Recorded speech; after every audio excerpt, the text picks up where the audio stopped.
Who was the least average guy during all your years in the NFL and just total physical freak body-wise? I mean, there's a bunch of guys, but the number one guy that I'll always remember is Calvin. I remember, like, standing next to Calvin and going, yeah, Calvin Johnson, Megatron, and standing next to Calvin going, wait, what? Like, how did I get this and you got that, right. You know?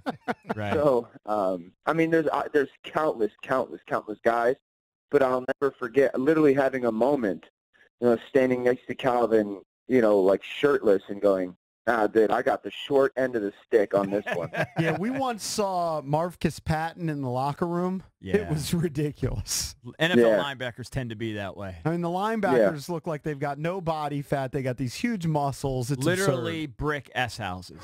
Yeah. That's just who they are. All right, JP mentioned Marcus Patton's been years ago. But let's talk about the Redskins for a little bit. I'm sure we talked about it when we last had you on, but they did have the big quarterback change, and I'm sure Kirk Cousins will go on to great things with Minnesota, hopefully not too great.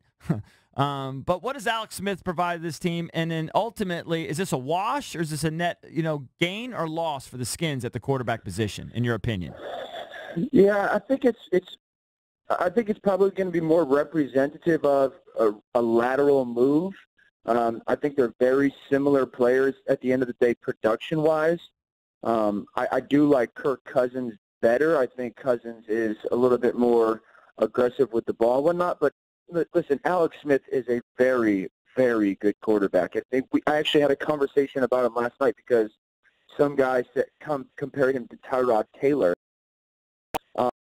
So I think that Alex is going to bring in a lot of pedigree. He's going to bring in. He fits Gruden's system perfect. He a guy that is very much so going to get the ball out of his hands and get completions and run the system exactly the way that they want. And he's proven to play at a very high level in the NFL. So I obviously I've been outspoken with my belief and fondness of Cousins, but Alex will play really, really well, and they won't see fans and the organization aren't going to see a drop-off in play at all. So I would imagine maybe a little bit more steady play. If you took some of Cousins' rough plays and rough starts, you're probably going to have less of those because Alex is a little bit more consistent.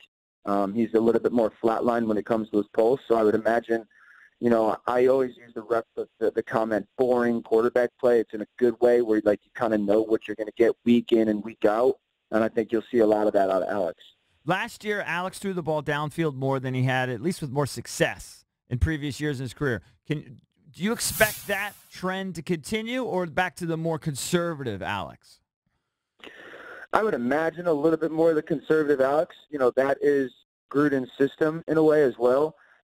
Washington doesn't have their absolute juice guy in Tyreek Hill.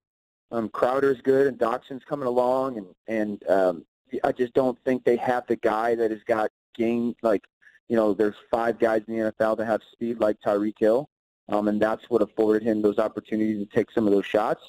But there's tons of different ways to skin a cat, and that always doesn't have to go over the top. And so I think that they'll be very methodical in the way that they're going to do things, and that's viewed non-appealing or non-sexy way. But what Alex has proven is playing that way consistently at that high of a level produces a lot of wins. Joined by Dan Orlovsky, former NFL QB, now an analyst on ESPN. So one of the big storylines this year in the NFL is going to be the infusion of these young quarterbacks. So many drafted high: Darnold, Rosen, Josh Allen, Baker Mayfield, of course, with the top pick. Who do you think's set up to succeed the most of those quarterbacks? And then give me your take on Mayfield, assuming that it's not Mayfield, because Hard Knocks is going to feature the Browns, and the Browns, of course, had a winless season last year. So most people believe eventually Baker's going to get in there. How do you think it goes for him?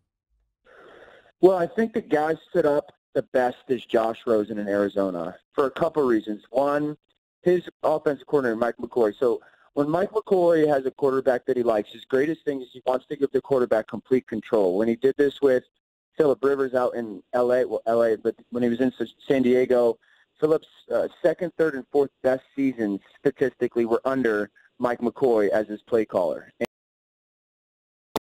both the line of scrimmage, the ability to make changes, their audibles, and kind of running the show from there. That's Josh Rosen's absolute strength. He's an aggressive play caller. That's going to be huge for Josh Rosen. So he's going to give him control at the line of scrimmage, which is Rosen's going to be able to do that. He's shown the ability mentally to be able to do that. And then he likes to be aggressive. Arizona's got a very good defense, which is good for a young quarterback. Now, what we see happen in the NFL sometimes is, a young quarterback has a good defense, and then their play caller or head coach that, well, just don't turn the ball over, and quarterbacks get super cautious with the ball. Mike McCoy's aggressive play caller, so that's not going to be the case. So I like the marriage of really good defense, aggressive play caller that gives Rosen control at the line of scrimmage, and then he still has Fitz. They have a very underrated offensive line. I love Christian Kirk as a draft pick for them. So I think he's in the best situation to play and play well.